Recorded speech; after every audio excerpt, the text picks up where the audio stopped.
Hi friends, అందరూ కూడా DSC పరీక్షలన్నీ అయిపోయాయి. టెన్షన్ నుంచి బయటపడ్డారు, కూల్గా ఉన్నారు. ఇప్పుడు రిజల్ట్ ఎలా అనేది ఆలోచిస్తూ ఉండొచ్చు. కానీ అంతకన్నా ముందు మీరు చేయాల్సిన ఇంపార్టెంట్ పని అంటే బీ ఆప్టిమిస్టిక్. తప్పకుండా మీరే టీచర్ అవుతారు అనుకొని పాజిటివ్గా థింక్ చేస్తూ ఆ డిఎస్సి సర్టిఫికేట్ వెరిఫికేషన్కి ఏమేమి డాక్యుమెంట్స్ కావాలో అవన్నీ తయారుగా పెట్టుకోండి. ఇది చాలా చాలా ఇంపార్టెంట్. ఇలాంటి డాక్యుమెంట్స్ రెడీగా పెట్టుకోకుండా తీసుకొని వెళ్లకుండా ఆపర్చునిటీని కోల్పోయిన వాళ్ళు ఎంతోమంది ఉన్నారు. అనుభవంతో చెప్తున్నటువంటి విషయం మిత్రులారా, జాగ్రత్తగా తీసి పెట్టుకోండి. ముఖ్యంగా ముందు కావాల్సింది ఏంటంటే ఆన్లైన్ అప్లికేషన్. మనం ఏదైతే డిఎస్సికి అప్లై చేశామో దాన్ని ప్రింట్అవుట్ పెట్టుకోండి. మరొక విషయం ఏంటంటే అడ్మిట్ కార్డు వచ్చింది, హాల్ టికెట్ ఒకటి. ఇంకోటి టెట్ పరీక్ష యొక్క మార్క్ షీట్ను జాగ్రత్తగా పెట్టుకోవాలి. డిఎస్సి ర్యాంక్ కార్డ్ ఇప్పుడే రాలేదండి, మీకు వచ్చినప్పుడు దాని కాపీ కూడాను, అది కూడా ఒరిజినల్. ఇంకొకటి డేట్ ఆఫ్ బర్త్ సర్టిఫికెట్. మన ఎస్ఎస్సి మార్క్ షీట్ అంటాం దాన్ని. ఆ మార్క్ షీట్లోనే డేట్ ఆఫ్ బర్త్ ఉంటుంది, అదే ఫైనల్గా తీసుకోవడం జరుగుతుంది.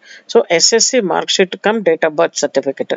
ప్రొవిజనల్ సెలక్షన్ లెటర్, అంటే డిఎస్సికి మీరు రండి ఈ రేషియోలో 1:3లో పిలుస్తారని అనుకుంటున్నారు. సో 1:3 రేషియోలో మీరు సెలెక్ట్ అయ్యారు అని చెప్పబడుతున్నటువంటి సెలక్షన్ లెటరు, అది కూడా పెట్టుకోవాలి. తర్వాత మీకు ఏమిటి అకాడమిక్ క్వాలిఫికేషన్స్ ఉన్నాయి అంటే ఇప్పుడు 10th పెడతారు కాబట్టి ఇంటర్మీడియట్ కానీ, డిగ్రీ కానీ, పీజీ కానీ ఏవైనా పాస్ సర్టిఫికేట్స్, తర్వాత వాటికి సంబంధించినటువంటి మార్క్ షీట్స్ అన్నీ కూడా తయారుగా పెట్టుకోవాలి. ఒరిజినల్ సర్టిఫికెట్స్ ఒక ఫైల్లో పెట్టుకొని అన్ని ఒరిజినల్స్ పెట్టుకొని సపరేట్గా వాటికి సంబంధించినటువంటి 3 కాపీస్ జిరాక్స్ కాపీస్లో విత్ అటెస్టేషన్. మనకు గెజిటెడ్ అటెస్టేషన్, మన ప్రిన్సిపల్స్ కూడా గెజిటెడ్సే, జూనియర్ లెక్చరర్స్ కూడా గెజిటెడ్సే, సీనియర్ లెక్చరర్స్ కూడా గెజిటెడ్సే, వాళ్ళ సిగ్నేచర్స్ తీసుకున్నటువంటి పెట్టుకోవాలి. తర్వాత ఇక్కడ ప్రొఫెషనల్ అంటే డిఎడ్ కానీ, బిఎడ్ కానీ, ఎంఎడ్ ఉన్న వాళ్ళకు ఎంఎడ్ కూడాను సర్టిఫికెట్స్, వాటి మార్క్ షీట్స్ సంబంధితవి అవి కూడా తయారు చేసి పెట్టుకోవాలండి రెడీగాను. ఎప్పుడు కాపీస్ని ఒరిజినల్ నుంచి సపరేట్గా తీసి తయారు చేసి పెట్టుకోండి.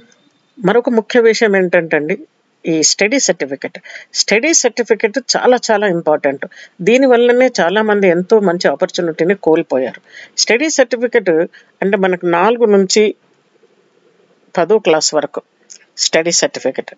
అది ఎక్కడైతే చదివారో అక్కడ నుంచి క్లియర్గా స్టడీ సర్టిఫికెట్ మెన్షన్ చేస్తూ ఫలానా సంవత్సరం నుంచి ఫలానా సంవత్సరం వరకు ఈ అబ్బాయి ఇక్కడ ఈ స్కూల్లో చదివారు అనేది ఉండాలి, అథెంటిక్ సిగ్నేచర్తోనే.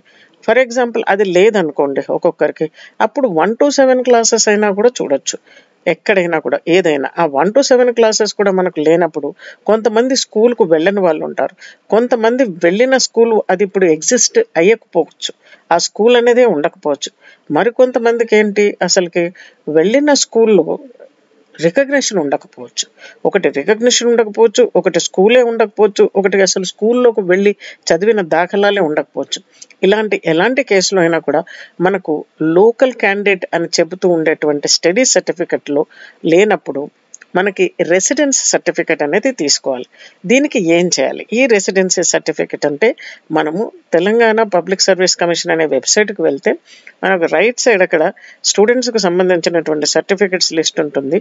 అందులో రెసిడెన్స్ సర్టిఫికెట్ అనేది తీసుకొని మనం ఎక్కడి నుంచి ఏ సంవత్సరాలు క్లియర్గా మెన్షన్ చేస్తూ కావాలో రెసిడెన్స్ సర్టిఫికెట్ అవన్నీ మెన్షన్ చేస్తూ అది అక్కడ సబ్మిట్ చేస్తే మనకి వాళ్ళు ఆ స్టడీ సర్టిఫికెట్ ఇవ్వడానికి అవకాశం ఉంటుంది.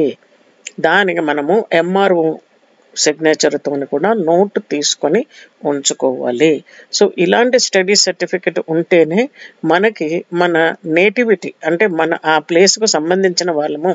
ఎందుకంటే పోస్టింగ్స్ లోకల్ రీజన్కి సంబంధించి ఉంటాయి కాబట్టి ఇది చాలా చాలా ఇంపార్టెంట్. మీకు ఈ విషయంలో ఎలాంటి డౌట్ ఉన్నా కూడా మళ్ళీ కామెంట్ రూపంలో తెలియచేయండి, నేను మీకు చక్కగా చెప్తాను. అందుకే అన్నాను ఒక స్పెషల్ వేలో మీకు ఇందులో ఇన్స్ట్రక్షన్స్ ఇవ్వబడతాయని. ఈ స్టడీ సర్టిఫికెట్ గల్లంతు కాకుండా మీకు ఇందులో ఎలాంటి లొసుగులు లేకుండా ఉండాలంటే జాగ్రత్తగా తీసి పెట్టుకోండి. అంటే నేను జనరలైజ్ చేయట్లేదు, ఎవరికైతే ఆ పీరియడ్లో వాళ్లకు అక్కడ స్టడీ సర్టిఫికెట్ లభ్యం కాదు అలాంటి వాళ్ళకి మాత్రమే ఈ రెసిడెన్సీ సర్టిఫికెట్ అనేది అవసరము. మామూలుగా మీకు ఉంటే స్కూల్లోకి వెళ్ళి చదువుకుంటూ ఉంటే అప్పుడు ఇలాంటిది అవసరం లేదు. మరొక ముఖ్య విషయం ఏంటంటే బోనఫైడ్ సర్టిఫికెట్. మనకు పాస్ సర్టిఫికెట్స్లో మీడియం ఆఫ్ ఇన్స్ట్రక్షన్ ఎప్పుడైతే మెన్షన్ చేయరో అప్పుడు ఈ బోనఫైడ్ సర్టిఫికెట్ అనేది ఇంపార్టెంట్ రోల్ ప్లే చేస్తుంది. మనకు సంబంధితటువంటి ఆర్గనైజేషన్ నుంచి బోనఫైడ్ సర్టిఫికెట్లో ఫలానా వాళ్ళు ఈ కాలేజీలో ఈ చదివి ఈ మీడియం ఆఫ్ ఇన్స్ట్రక్షన్లోని ఇస్తారు. ఆ మీడియం ఆఫ్ ఇన్స్ట్రక్షన్ మనకు పోస్టింగ్లో చాలా చాలా ఇంపార్టెంట్. అంటే కొన్ని కనుక మనకు ఇంగ్లీష్ మీడియము, కొన్ని తెలుగు మీడియం అని ఉన్నప్పుడు ఈ మీడియం ఆఫ్ ఇన్స్ట్రక్షన్ ఇంపార్టెంట్. కాబట్టి అలాంటి వాళ్లకు ఎప్పుడైతే ఇది మెన్షన్ చేయరో పాస్ సర్టిఫికెట్లో, ఈ బోనఫైడ్ సర్టిఫికెట్ తీసుకోవాల్సిన అవసరం ఉంటుంది. ఇక్కడ చాలా మంది ఏంటంటే పాస్ సర్టిఫికెట్ అంటే కాన్వకేషన్ సర్టిఫికెట్ అంటే ఏమిటి అని అడుగుతున్నారు. కాన్వకేషన్ సర్టిఫికెట్ అంటే ఏమిటి లేదండి, మన చదువు అంతా కంప్లీట్ అయ్యాక ఒక సెరమనీగా చేసి దాంట్లో మనకు ఇచ్చేటువంటి గౌరవప్రదమైనటువంటి సర్టిఫికెట్. అది పిహెచ్డీనే కానివ్వండి, ఎంఫిలే కానివ్వండి, డిగ్రీసే కానివ్వండి, వాటికి ఇస్తారనమాట. అది అంతవరకు మీకు ప్రొవిజనల్ సర్టిఫికెట్ ఒకటి ఇన్స్టిట్యూషన్, కాలేజే కానీ స్కూలే కానీ ఏదైనా మనకు ఇస్తుంది. అది ఇచ్చిన దాన్ని మనం ప్రొవిజనల్ సర్టిఫికెట్ అంటాం. సో కాన్వకేషన్ ఇచ్చే సర్టిఫికెట్ ముందు ప్రొవిజనల్ సర్టిఫికెట్ వచ్చినా కూడా అది కూడా ఈక్వల్ వెయిటేజే కన్సిడర్ చేయబడుతుంది. ఇకపోతే మనకు కావాల్సింది ఏంటంటే, ఒకటి మీరు ఫిలప్ చేసినప్పుడు బీసీ, ఎస్సీ, ఎస్టీ ఏదైనా కూడాను కమ్యూనిటీ సర్టిఫికెట్ అంటే కాస్ట్ సర్టిఫికెట్ కనుక సబ్మిట్ చేస్తే దానికి కావాల్సినది తెలంగాణ, ఆంధ్ర సపరేట్ అయిన తర్వాత తీసుకున్నటువంటి సర్టిఫికెట్ ఇష్యూడ్ బై ఎంఆర్ఓ. అలాంటిది జాగ్రత్తగా ఒరిజినల్ సర్టిఫికెట్ పెట్టుకోండి విత్ కేటగిరీస్. ఇది చాలా చాలా ఇంపార్టెంట్. అలాగే ఫిజికల్లీ హ్యాండిక్యాప్డ్ ఉన్న వాళ్ళు, ఛాలెంజ్డ్ ఉన్న వాళ్ళు సంబంధిత గవర్నమెంట్ ఆర్గనైజేషన్ నుంచి ఇష్యూ చేయబడినటువంటి హెల్త్ సర్టిఫికెట్ అని అంటారు దాన్ని, అవి తీసి మాత్రమే రెడీగా పెట్టుకోవాలి. ఇకపోతే కొంతమంది డిఫెన్స్ సర్వీసెస్లో పని చేశాము అని చెప్పుకునేటువంటి వాళ్ళు అది కనుక సబ్మిట్ చేస్తే, ఎవరైనా క్యాండిడేట్స్ ఉంటే, అది కూడా కాంపిటెంట్ అథారిటీస్ ఇష్యూ చేసినటువంటిది or government of India issue చేసినటువంటిది ఎక్స్ సర్వీస్ మెన్ కేటగిరీ కిందకు వస్తే ఆ సర్టిఫికెట్ కూడా రెడీగా పెట్టుకోవాలి. ఇంకోటి మనకు తెలుగు పండిట్సే కానీ, హిందీ పండిట్సే కానీ ఏ విధంగా అప్లై చేసినా ఆ సంబంధిత ఆర్గనైజేషన్స్ ఇచ్చినటువంటి సర్టిఫికెట్స్, మార్క్ షీట్స్ జాగ్రత్తగా పెట్టుకోవాలి. ఎక్స్ సర్వీస్ మెన్ ఉంటే దాన్ని కూడా జాగ్రత్త పెట్టుకోవాలి.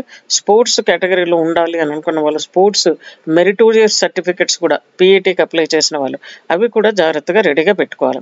సో ఇవన్నీ ఒరిజినల్ సర్టిఫికెట్స్ ఒక ఫైల్లో సపరేట్గా పెట్టుకోండి. దానికి సంబంధించిన జిరాక్స్ కాపీస్ కూడా, గెజెటెడ్ సిగ్నేచర్ అని అన్నీ కూడా 3 కాపీస్ సపరేట్గా పెట్టుకోండి. ఫైనల్గా ఏంటంటే 4 colour photos, passport size photographs కూడా మీ దగ్గర పెట్టుకోండి. మీ Aadhaar card original with 3 copies కూడా దగ్గరగా పెట్టుకోండి. సో ఇవన్నీ సర్టిఫికెట్స్ మీతో ఉండాలండి. సో ఏ సర్టిఫికెట్ కూడా మిస్ కాకుండా ముందే మీరు జాగ్రత్తగా పెట్టుకుంటే మీకు ఎలాంటి ఆపర్చునిటీని కూడా వదులుకోవాల్సిన అవసరం రాదు.